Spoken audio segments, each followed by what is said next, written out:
Good afternoon, dear students. Yesterday we were discussing about the fuels. How many types of fuels are there and which substance is considered as fuel. Okay. So, and besides that we also learned that how to categorize them on the basis of their states.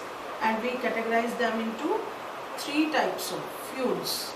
Solid fuel, then liquid fuels and then gaseous fuels. Okay, out of these three, which one was leaving the residue on burning? That was solid fuel. Okay, then we also discussed about the characteristics of an ideal fuel. When can we say that a fuel is an ideal one? When it was according to some parameters, just like it is easily available on the basis of availability, if it is economically hurting our pocket or not, or means it is cheap, okay, and is it eco-friendly, environmental friendly, so and many more.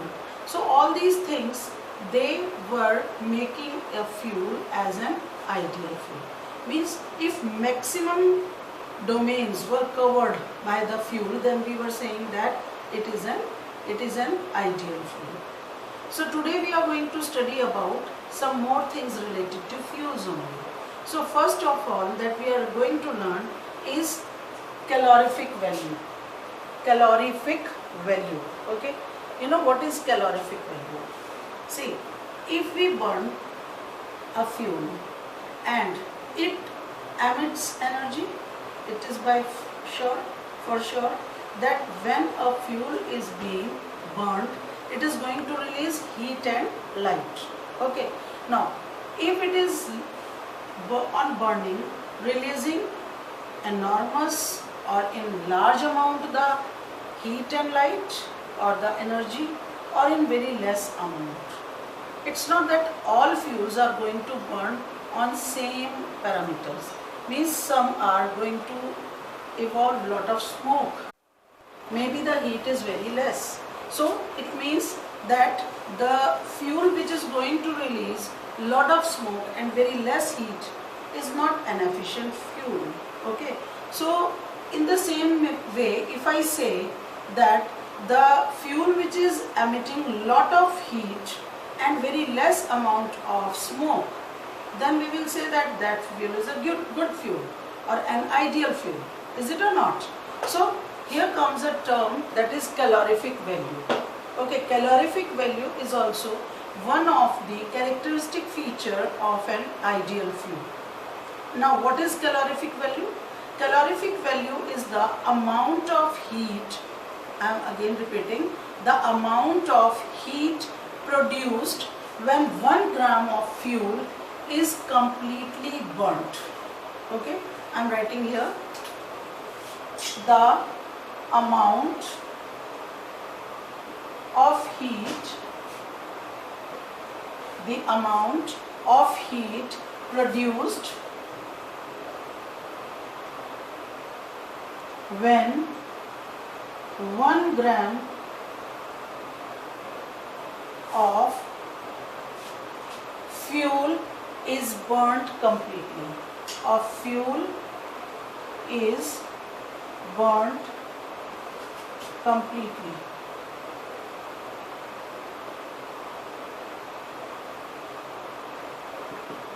Okay, the amount of heat produced when 1 gram of fuel is burnt completely, we call this as calorific value.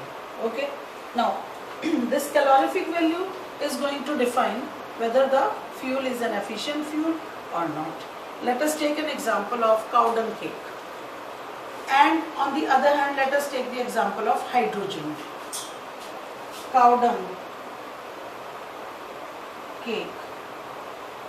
Okay, and another fuel that we are going to take or consider is hydrogen gas. You know that hydrogen is highly combustible gas. If it is brought on room temperature, it will burn on its own. Okay. Can you think about cow dung cake like this? Cow dung cake is like and it is burning? No. First we have to bring it to the ignition temperature, then it will start burning. So how much values of calorific or values of energy in calorific value is being released on burning of cow dung cake?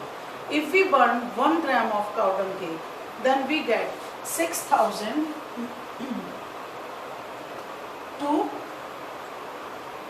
8,000 calorific value. See, calorific value is always measured in joule per gram or kilojoule per kilogram. So it is in joules, kilojoules per kilogram we are talking about. I am writing again, kilojoules per kilogram. Okay, so this is the amount of heat released on burning of 1 gram, you can say. No, sorry, 1 kilogram, not 1 gram. Okay, but what about hydrogen? Hydrogen is 1,50,000 kilojoule per kilogram. Now just see the difference. How much energy or calorific value are produced on burning of a cow dung cake? 1 kilogram. And if we burn 1 kilogram of hydrogen, then we are getting this much energy. So which is going to evolve more? Of course hydrogen. So hydrogen has high calorific value as compared to cow dung cake. In your book there is a table given in which various calorific values of some fuels are given. Some fuels have been noted like cow dung, wood, coal, petrol, okay, CNG, methane. These are the various fuels that have been mentioned in your book in a tabulated form. And in that it is written also that what are the calorific values of each in kilojoule per kilogram. This is a bigger unit. Okay, if it would have been joule per gram, then it is a smaller unit.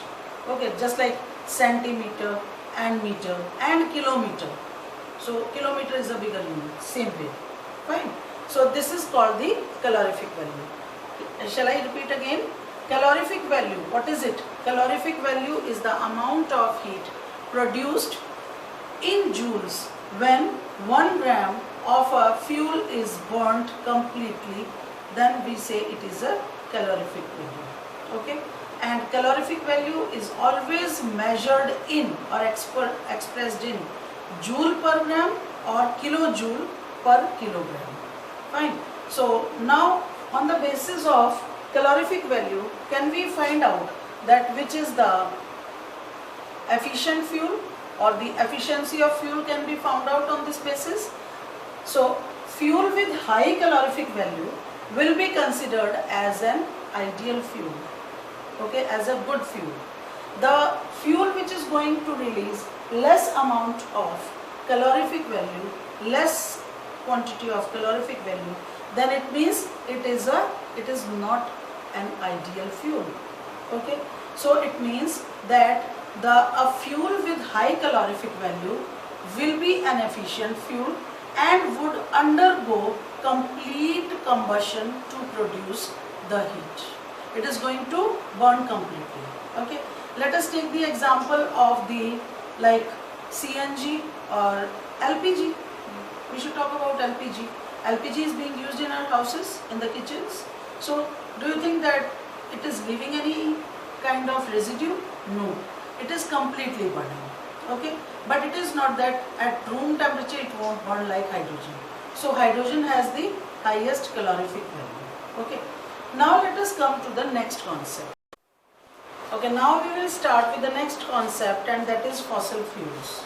So before starting this concept and going to the concept, let us discuss that our daily life activities, whatever are there, like we are going from one place to another, we are cooking food, we are running air conditioners, or any other type of activity that is being used in our day-to-day lives. Do you think that they require fuel somehow or the other? Yes, they need some sort of fuel to be activated. Okay, so out of all these activities, if we just keep on studying, or if we study about each and every activity in detail, what we are going to see that we require fuel, and out of all these fuels, whatever, like electricity is being used somewhere, or maybe somewhere LPG is being used, somewhere any other source of fuel is there.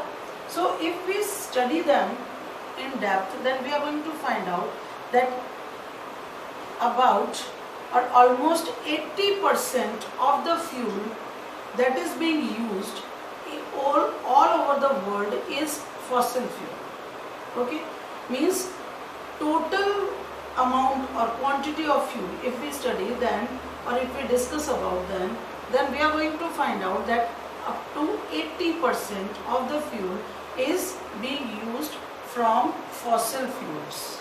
Okay, and what are fossil fuels?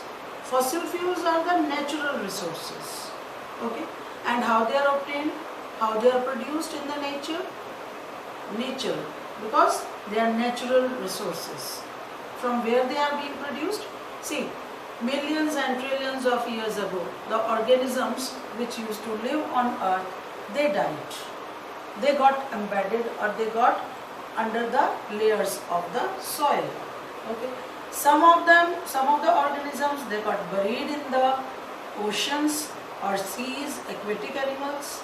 They got died, and over them the layer of soil got deposited.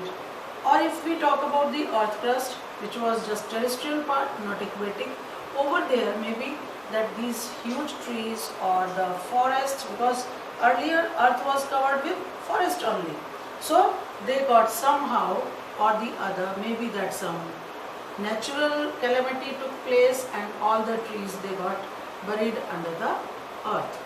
So due to lot of heat, due to lot of pressure and temperature, these organisms, they got buried and got converted into fossil fuels. Okay, so don't you think that these are the natural resources that nature is giving us as a bounty, as a fuel that we can do our day-to-day activities? So fossil fuels, these were formed millions and millions of years ago. So because they are naturally occurring in the nature, so we call them natural resources. Okay, so based on their availability, natural fuels are categorized into two groups or two categories based on the availability of the fuels. They are two types: inexhaustible fossil fuels are coal and petroleum. Then on the basis of their availability, they are called inexhaustible, or they are called exhaustible resources. Okay, as the name is giving you the hint, inexhaustible, which never ends. They are in limitless quantities around us. Okay, and they are never going to be exhausted. And they are non-conventional sources of energy. They are non-conventional sources of energy. Okay, for example, air, sunlight. Okay, the another category is exhaustible resources. And what are exhaustible resources? The resources which are found in limited quantities, and once they are used, they are never ever going to be overcome again. Okay, if they are used or consumed, they will get finished. Okay, we are not going to get the another supply, but in inexhaustible, we are going to get the next supply ready. Okay, so these are conventional sources of energy. What do you mean by conventional? Means we are seeing them being used since our ancient time, means one generation after the another generation, and the next generation means they are handing over to the next generations. So such type of energy resources are known as conventional. Okay, and the ones which are not being used in conventional type, they are called non-conventional. And the example are petroleum and coal, in which category? Exhaustible resources. Fine. So now we are going to study about them only. Fossil fuel, because our topic is fossil fuel. So we are going to study about fossil fuels. So first fossil fuel that we are going to study about is coal. Okay, we are going to study about coal. What is coal and how it is formed? See, coal is formed, happened like this, that in ancient time, coal, in ancient time when the earth was covered with only and only trees, okay, and they got buried, living trees got buried in the surface or in the earth's crust. Maybe some natural calamity hit the earth, okay, large part of the earth which was covered with living trees got embedded or got buried under the earth. Now, as the time passed, because it happened maybe 300 million years ago or more than that, okay, so now as the time passed, what happened? When the time passed, these trees which were living at that time, they got buried. They, because of the deposition of layer by layer, they got quite in depth, okay, they got buried into the depth as the time passed, okay, and when the layers of the soil or the earth were getting deposited on them, what do you think is going to happen? They are pressurized also, okay, they are being pressurized also. How? Lot of pressure will be created on them. As a result, what happened? They got charred. How they got charred? Heat of the earth, pressure, okay, and according to the time, as the time passed, they got buried under depth, into the depth. So three factors like time, pressure and heat of the earth converted these green plants into coal. Okay, these three factors are responsible for making a coal. Now, if the coal is, we are going to study about different varieties of the coals. Okay, now if the coal content has lot of carbon, means it is going to give the high calorific value, then we will call it a good variety. Okay, means on the basis of the content of carbon present in the coal, we can classify into various varieties. Okay, what do we call them? Different varieties are there of the coal. The one which is quite deep into the crust of the earth will have most amount of the quantity of carbon. Okay, it would have more ratio of carbon in it as compared to the one which is near the surface of the earth. So on the basis of the content of carbon in the coal, we classify it into how many types? First one is anthracite.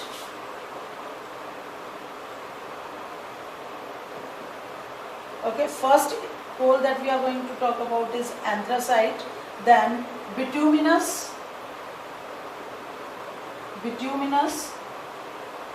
first, second, then another one is subbituminous,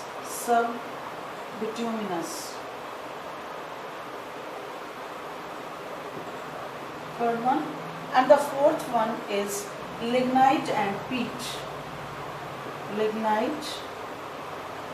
fourth, and fifth is peat. Okay, so on the basis of the content of carbon present in it, we classify it into four categories. First one is anthracite, then bituminous, then subbituminous, and then lignite, and last one is the peat.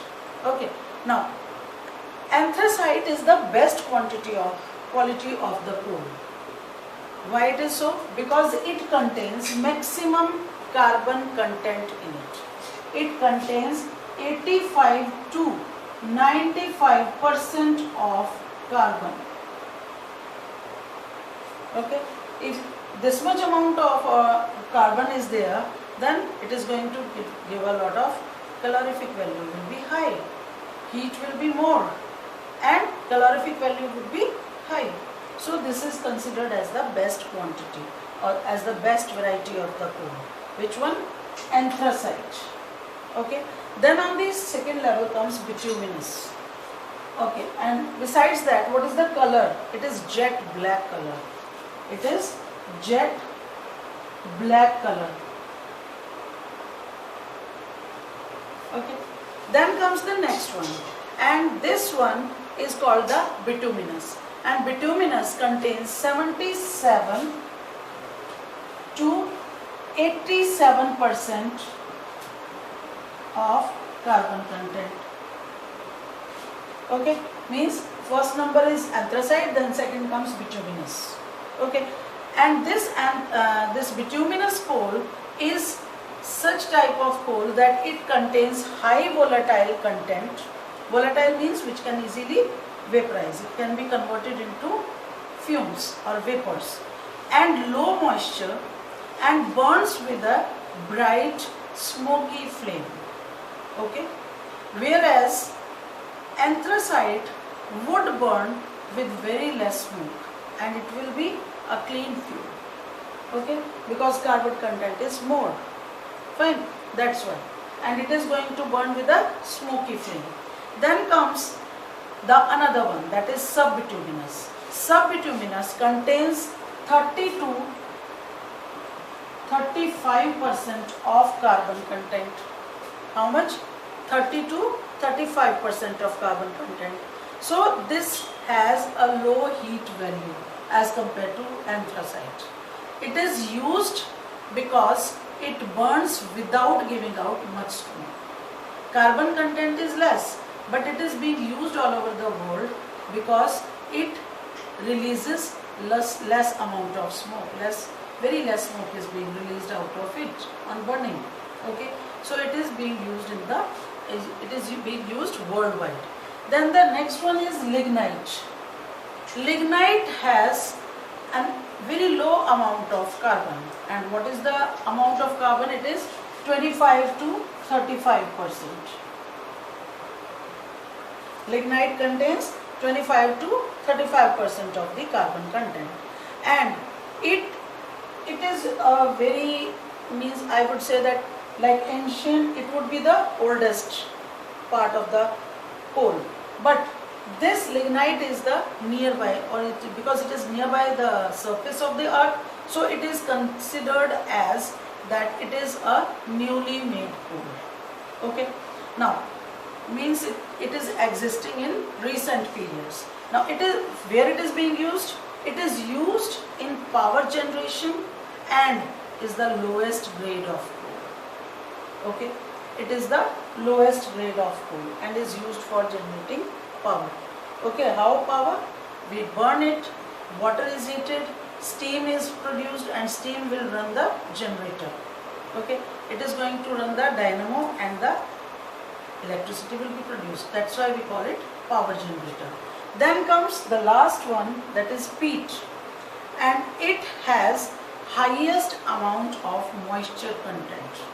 Okay, and it is just like that the material which is decaying or decomposing, that only becomes the decaying and decomposing material which was formed in the early periods in the carbonization process. Okay, it is formed early in the carbonization process, means when the coal is being formed, in that case we are saying about that carbonization is the process. Then it consists of mainly decayed matter and decomposed minerals. Okay, nothing else. It is not like converted into the good quality of coals. It is just like a decayed and decomposed matter, and it is formed in wetlands. It's not like everywhere where lots and lots of moisture is there. Over there the decayed and decomposed matter gets converted into coal-like structure, and we call it peat. It has very low carbon content and high moisture content, so it has low heating capacity. Okay, water content is more, water content is more, carbon content is less. Okay, and it burns with, it has low heating capacity. So today we learnt about different types of coal. Okay, now what are the different types of coal that we have studied today? If you want to learn, you can learn with the first letters A, B, S, L, P. A, B, S, L, P. A for anthracite, then B for bituminous, bituminous, then lignite and peat. Initial letters you learn, and it will be easy for you to learn. So I hope the concept that we have taken today are clear to you. So what is fossil fuel? The question for today are, what are fossil fuels? Define calorific value. Okay. Then name the substance which has highest calorific value. Then you have to tell about what is coal and how many types of coal are existing in the Earth's crust. And besides that, differentiate between exhaustible and inexhaustible resources of energy. Okay. So these are the questions that you are supposed to do.